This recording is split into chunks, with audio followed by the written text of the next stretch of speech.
दोस्तों इस वीडियो में हम 3 लेटेस्ट आईपीओ के बारे में डिस्कशन करेंगे। आईपीओ के डिस्कशन करने से पहले आपको मैं एक सवाल पूछता हूं जिसका कि जवाब आपको देना है कमेंट सेक्शन में। आप ये बताइए कि आप अगर अपना चश्मा बनवाते हैं तो कहां से बनवाते हैं। आप अगर टू व्हीलर राइड करते हैं तो टू व्हीलर के लिए हेलमेट्स अगर आपको बाई करना होता है तो कहां से बाई करते हैं, और आप इन्वेस्टमेंट या ट्रेडिंग किस प्लेटफॉर्म से करते हैं। इन तीनों सवालों के जवाब दीजिए और देखते हैं कि ज़्यादा से ज़्यादा किस कंपनी का आंसर हमें मिलने वाला है कमेंट सेक्शन में। तो वीडियो को यहाँ पे पूरा देखिए और आईपीओ इन्वेस्टिंग के बारे में कुछ नया सीखिए। नमस्कार दोस्तों, मैं उमेश त्रिपाठी आपका स्वागत करता हूं स्टॉक फॉर रिटेल पर स्टॉक मार्केट से जुड़ी एक नई जानकारी के साथ। ध्यान रखिए डिस्क्लेमर, ये वीडियो सिर्फ एजुकेशन के पर्पज से, तो यहाँ पर किसी भी तरह का बाय या सेल रिकमेंडेशन नहीं है। तो यहाँ पर हम 3 आईपीओ के बारे में बात करने वाले हैं, लेंसकार्ट, ग्रो और स्टड्स कंपनी। अब इन तीनों के बिजनेस सेगमेंट के बारे में समझना हमारे लिए बहुत इंपॉर्टेंट हो जाता है। देखिए कई जगह आपको सुनने में मिल रहा होगा कि लेंसकार्ट का जो प्राइस टू अर्निंग रेशियो 150 के ऊपर है। तो आगे ये भी आपको सीखने को मिलेगा कि प्राइस टू अर्निंग रेशियो एकमात्र फैक्टर नहीं होता है जिसको कि देखकर हम डिसाइड किया करते हैं। अगर ऐसा होता तो हमारे जो दमानी जी हैं 90 करोड़ के आसपास लेंसकार्ट में प्री आईपीओ इन्वेस्टमेंट ना करते। तो जहाँ तक ओवरऑल लेंसकार्ट की बात है, तो लेंसकार्ट का बिजनेस सेगमेंट की अगर हम बात करें तो ये एक वर्टिकली इंटीग्रेटेड कंपनी है जो कि आईवीआर डिजाइन करने के साथ ही साथ मैन्युफैक्चर तो करती है, साथ ही साथ डिस्ट्रीब्यूशन का भी इसका काम है। तो ऑल इन ऑल इसके पास vertically integrated kind of business है आईवीआर सेगमेंट में। अब यहाँ पे अगर हम आईपीओ की डेट्स देखें तो आज के दिन से आईपीओ खुल चुका है ऑलरेडी। फ्राइडे अक्टूबर 31 से यहाँ पे आईपीओ ओपन हो चुका है और क्लोजिंग डेट जिसकी है नवंबर 4, 2025। अलॉटमेंट होगा 6 नवंबर 2025 को। इनिशिएशन ऑफ रिफंड्स यानी कि रिफंड्स इन केस आईपीओ आपको अलॉट नहीं होता है तो 7 नवंबर 2025 को रिफंड्स हो जाएंगे। डीमैट अकाउंट में 7 नवंबर को आ जाएंगे और टेंटेटिव लिस्टिंग डेट यहाँ पे रखी गई है 10 नवंबर 2025, यानी कि 10 नवंबर 2025 को 10 बजे, सुबह 10 बजे ये लेंसकार्ट ट्रेड करते हुए दिखाई देगा हमारे डीमैट अकाउंट्स में। ठीक है, इसके साथ ही साथ अगर हम यहाँ पे इम्पॉर्टेंट डाटा देखें तो ये डाटा जो मैंने पिंक में हाईलाइट कर रखा है इसका फेस वैल्यू 2 रुपीज़ पर शेयर का रहेगा। तीनों के फेस वैल्यूज हम देखेंगे। यहाँ पे इंटरेस्टिंग डाटा है तो वीडियो बहुत ही ज़्यादा इन्फॉर्मेटिव है। वीडियो को पूरा देखते रहिए, आपको काफ़ी कुछ सीखने को मिलेगा। ये 2 रुपये का फेस वैल्यू क्यों है, क्या इसके कॉन्सिक्वेंसेस हैं, ये हम डिस्कस करेंगे आगे। लॉट साइज 37 शेयर का है और यहाँ पर फ्रेश शेयर्स इशू करने के साथ ही साथ कंपनी ओएफएस यानी कि ऑफर फॉर सेल के जरिए भी शेयर्स यहाँ पर ला रही है इन्वेस्टर्स के लिए। अब यहाँ पे ऑफर फॉर सेल में करीब 12 करोड़ के आसपास शेयर्स हैं वर्थ 5128 करोड़ रुपीज़। ये एक तरह से ऑफलोडिंग की जा रही है इन्वेस्टर्स के लिए, इस बात पे भी हमें नज़र बना के रखनी होगी। एम्प्लॉय डिस्काउंट यहाँ पे 19 रुपये पर शेयर का है। बीएसई और एनएसई पर ये कंपनी हमें ट्रेड करती हुई दिखाई देगी। ठीक है, अब आते हैं यहाँ पे एक इंटरेस्टिंग डाटा पर। लेंसकार्ट का जो प्राइस टू अर्निंग रेशियो रहेगा वो 284 के आसपास रहेगा। 284 मतलब कह लीजिए कि 250-260 के आसपास रहेगा आईपीओ के बाद। अब ये 284 का प्राइस टू अर्निंग रेशियो क्या बहुत ज़्यादा ओवर वैल्यूड बनाता है कंपनी को?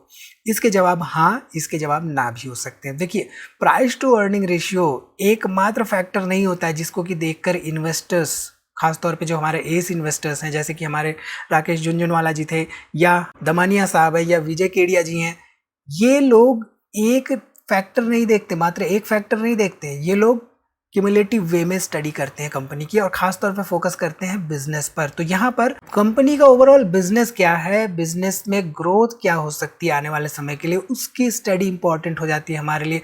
तो आईवीआर सेगमेंट का बिजनेस है, आईवीआर क्या अगले 10, 15, 20 सालों तक रहेगा, सस्टेन कर पाएगा, खासतौर पे मेटा आई ग्लासेस आने के साथ ही साथ क्या लेंसकार्ट भी इस बिजनेस सेगमेंट में अपने आप को अडेप्ट करने की कोशिश करती हुई दिखाई दे रही है।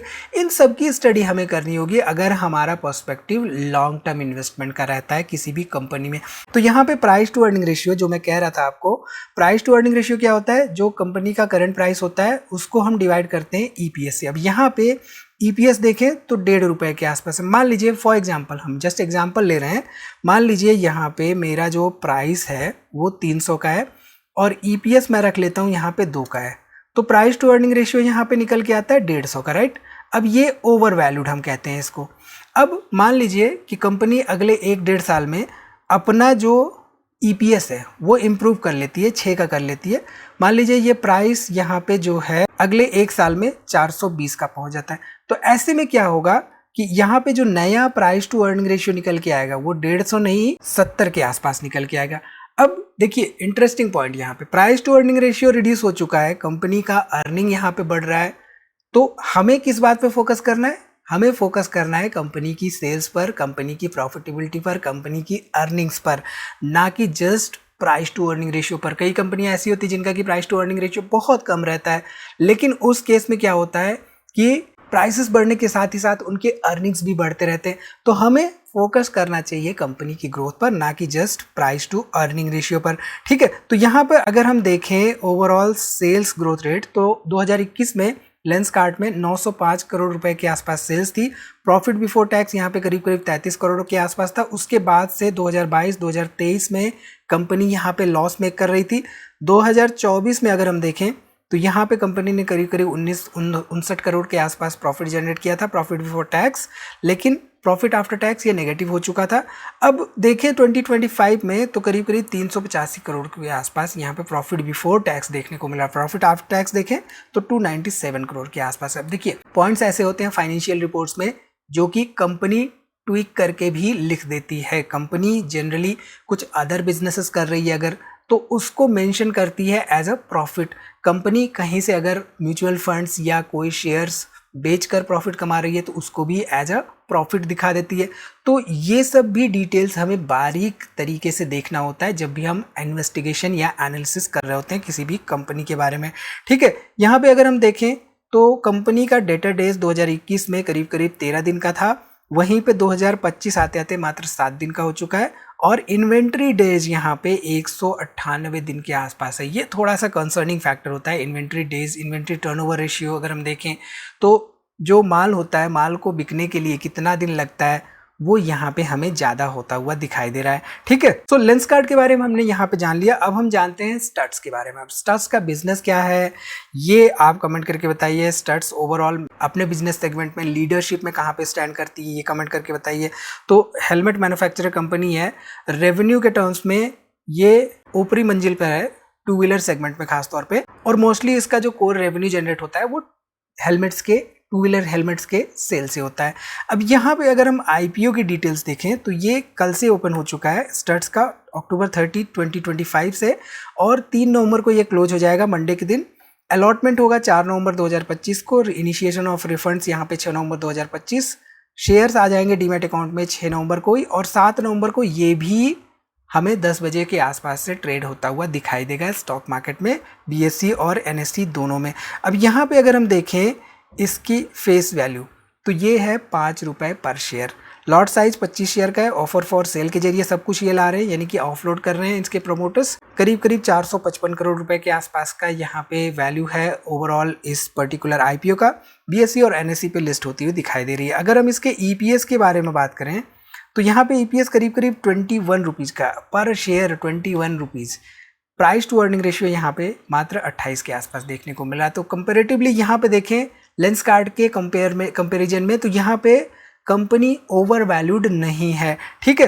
चलिए सेल्स की अगर हम बात करें तो मार्च 2021 में 480 करोड़ के आसपास सेल्स था। मार्च 2025 में देखें 584 करोड़ के आसपास सेल्स।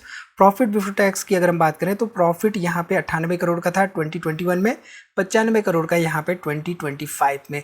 तो ये बिजनेस सेगमेंट जो हेलमेट का बिजनेस सेगमेंट है, देखिए होता क्या है कि कई सिटीज़ में ऐसा होता है कि आप टू व्हीलर चला रहे हैं तो जो राइडर है उसको हेलमेट मैंडेटरी होता है, जो पिलियन है पीछे बैठा हुआ है उसके लिए हेलमेट मैंडेटरी नहीं होता। तो ऐसी सिटीज़ में कंपनी का जो सेल का स्कोप है वो कम रहता है, लेकिन जिन सिटीज़ में पीछे वाले के लिए भी हेलमेट चाहिए, नहीं तो भैया चालान कट जाएगा, पीछे से फ़ोटो खींच जाएगी, ऐसी सिटीज़ में नंबर ऑफ सेल्स जो सेल्स होती है वो थोड़ी सी ज़्यादा होती है compare to the other cities. तो जो ये बिज़नेस है राइट, कहीं ना कहीं से रेस्ट्रिक्शन है इसके ऊपर। ऐसा नहीं कि सेल बहुत ज़्यादा हो जाएगी, ऐसा नहीं कि इसमें मैसिव ग्रोथ है। सो यही रीज़न है कि हमें जो सेल और प्रॉफिटेबिलिटी का ट्रैक रिकॉर्ड है वो बढ़ता हुआ नहीं दिखाई दे रहा है, ठीक है। इसके साथ ही साथ यहाँ पे डेटर डेट देखें तो यहाँ पे 27 डेज के आसपास डेटा डेज है। और इन्वेंट्री डेज की बात करें तो मात्र 80 दिनों का यहाँ पे इन्वेंट्री डेज हमें देखने को मिल रहा है। ठीक, चलिए बात कर लेते हैं अब यहाँ पे ग्रो की। तो ग्रो कंपनी, इसका बिजनेस सेगमेंट क्या है आप सबको पता होगा। कमेंट करके जरूर बताइए कि आपके पास डीमैट एंड ट्रेडिंग अकाउंट है ग्रो का। हम यहाँ पे एंडोर्समेंट नहीं कर रहे हैं किसी भी कंपनी का, खासतौर पे ये किसी तरह का एंडोर्समेंट या प्रचार नहीं है किसी भी आईपीओ के बारे में। अब यहाँ से आप सीख कर जाएंगे कुछ ना कुछ, ये अगर आपको लगता है तो कमेंट जरूर करिएगा, वीडियो को लाइक करके मोटिवेट जरूर से जरूर करिएगा। ग्रो जो है, इसका जो आईपीओ का डेट है, ओपनिंग डेट 4 नवंबर 2025 को है, 7 नवंबर को क्लोजिंग है, 10 नवंबर को अलॉटमेंट है और 11 नवंबर को यहाँ पे क्रेडिट हो जाएगा। आई थिंक 11 नवंबर को रिफंड भी हो जाएंगे अगर इनकेस अलॉटमेंट नहीं होता है तो। टेंटेटिव लिस्टिंग डेट यहाँ पे 12 नवंबर 2025 को है। अगर हम यहाँ पे देखें ग्रो का फेस वैल्यू, तो फेस वैल्यू मात्र 2 रुपये पर शेयर का है। 150 शेयर्स का यहाँ पे लॉट साइज है और साथ ही साथ ये भी फ्रेश इशू और ऑफर फॉर सेल के जरिए यहाँ पर लेकर आ रहे हैं आईपीओ, और ये आईपीओ करीब करीब 6,600 करोड़ का है। ठीक है, ये भी लिस्ट होंगे एनएससी और बीएससी में। अब यहाँ पे अगर हम देखें ईपीएस इस पर्टिकुलर कंपनी का, तो मात्र 2.5 रुपये के आसपास है और प्राइस टू अर्निंग रेशियो 41 के आसपास है। जनरली 41 के आसपास का भी प्राइस टू अर्निंग रेशियो जो होता है ओवर वैल्यूड की कैटेगरी में हम कहते हैं। अब ओवर वैल्यूड क्या होता है, अंडर वैल्यूड क्या होता है, ये हम अपनी वीडियोस में एक्सप्लेन करते रहते हैं। यहाँ पर हम डिटेल में एक्सप्लेन नहीं करने वाले, आप हमारी वीडियो सर्च कर सकते हैं, देख सकते हैं, सीख सकते हैं कि ओवर वैल्यूड और अंडर वैल्यूड की सिचुएशंस क्या होती है, खासतौर पे डिफरेंट इंडस्ट्रीज के लिए कैसे हम प्राइस टू अर्निंग रेशियो को जज करते हैं। ठीक है, सो ग्रो का सेल्स यहाँ पे देखिए 351 करोड़ का 2022 में, 25 में 3,902 करोड़ का, 2022 में अगर हम प्रॉफिट बिफोर टैक्स देखें तो कंपनी लॉस मेक कर रही थी, लेकिन यहाँ पे इंटरेस्टिंगली 2,464 करोड़ के आसपास प्रॉफिट बिफोर टैक्स देखने को मिल रहा है 2025 में। अब ये क्यों हुआ है, ऑब्वियसली सबको पता है कि यहाँ पर 3-4 करोड़ के आसपास ही मात्र डीमैट शेयर्स थे कोविड के पहले। उसके बाद से एकदम से हम जैसे लोग आए और मार्केट में आप जैसे लोगों को लेकर आए, तो इसका श्रेय थोड़ा बहुत हमें जाना चाहिए। भले ही हम अपनी वाहवाही खुद ही कर रहे हैं, बट हमारा भी थोड़ा सा योगदान है ओवरऑल शेयर मार्केट की ग्रोथ में, ये बात नेग्लेक्ट नहीं की जा सकती है। तो ऑल इन ऑल यहाँ पे देखें तो डीमैट अकाउंट बढ़ने की वजह से और पार्टिसिपेशन बढ़ने की वजह से ऐसे बिजनेस सेगमेंट्स में ग्रोथ हो रही है। तो यहाँ पे निष्कर्ष ये निकल के आ रहा है कि बिजनेस सेगमेंट कंपनी करके आ रही है, कंपनी का बिजनेस सेगमेंट क्या है ये इंपॉर्टेंट होता है। ये नहीं इंपॉर्टेंट होता है कि लोग क्या कह रहे हैं। लोग कह रहे हैं कि प्राइस टू अर्निंग रेशियो 280 का हो गया, लोग कह रहे हैं प्राइस टू अर्निंग रेशियो 150 का हो गया, लोग कह रहे हैं कि कंपनी लॉस मेक कर रही है। तो कुछ तो लोग कहेंगे, लोगों का काम है कहना। डेटा डेज यहाँ पे देखें तो 15 का था 2022 में और मात्र 9 दिन का यहाँ पे देखने को मिल रहा है 2025 में। अब यहाँ पे इन्वेंट्री डेज क्यों नहीं है ग्रो के लिए, आप लोग कमेंट करके जरूर बताइए।